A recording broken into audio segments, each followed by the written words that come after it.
A mediados del siglo XX, Chilapa era un lugar tranquilo, en aparente calma.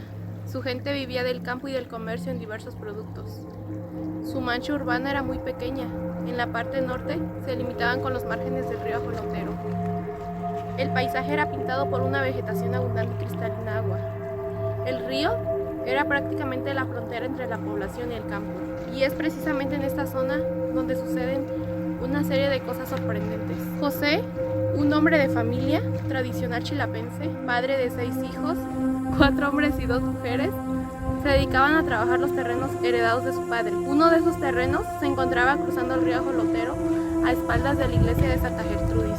La rutina que José realizaba casi todos los días consistía en salir a trabajar a las 6 de la mañana. Regresaba a mediodía para comer, para volver de nuevo al campo, volver pasando de las 6 de la tarde, hora que consideraba como fin de su jornada de trabajo. En algunas ocasiones, al salir y antes de regresar a su casa, pasaba a visitar a su compadre Juan, quien vivía a escasas una cuadra de él. Durante esos años, en la década de 1950, a finales del mes, en septiembre, se registró una fuerte lluvia, provocando el aumento del cauce del río Ajolotero, quedando José sin la posibilidad de cruzar, ya que para hacerlo usaba unas piedras que estaban colocadas sobre el mismo río, pero por la fuerte corriente y el aumento del nivel de agua, estas permanecieron muy por debajo. Una opción para cruzar el río era dar vuelta hasta el puente del barrio de la Villa, y es precisamente en esa trayectoria donde se presenta un suceso que marcaría a José de por vida. Ese día José, por la lluvia, se había quedado vigilando en el cultivo, que no se dañara por la intensa lluvia y los fuertes vientos. Hacer esto provocó que su estadía se prolongara hasta caer la noche. Al ver que todo ya estaba protegido y la lluvia había disminuido, se retiró a su hogar usando el camino largo para llegar al puente.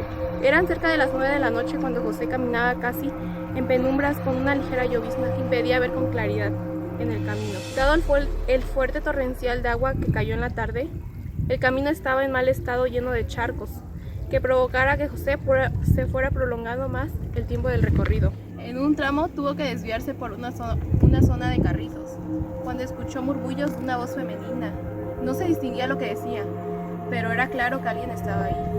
José lo primero que imaginó era que posiblemente una mujer había sufrido un accidente y necesitaba de su ayuda. Al acercarse cada vez más y con poca visibilidad, pudo constatar que era una mujer sentada con un vestido blanco que le daba la espalda. Por la forma del cuerpo, dedujo que era joven. José intentaba preguntarle si estaba bien, pero no encontraba respuestas de su parte. De manera rara, una especie de frío empezó a recorrer su cuerpo, pero no le prestó importancia porque lo asoció con la lluvia. Al estar a menos de 5 metros, la figura femenina se levantó, pero seguía dándole la espalda a José.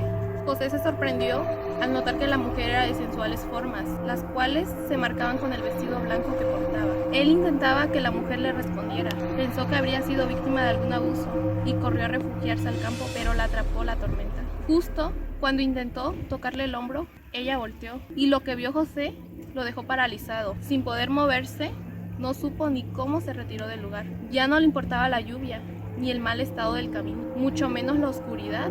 Él solamente quería llegar a la zona poblada. Antes de llegar a su casa, pasó a ver a su compadre Juan, tocó la puerta y este la abrió. Al verlo, con una cara de miedo y sin poder decir alguna palabra, lo llevó adentro. José, sentado en el corredor, tomó una botella de mezcal que estaba sobre la mesa y se la acabó.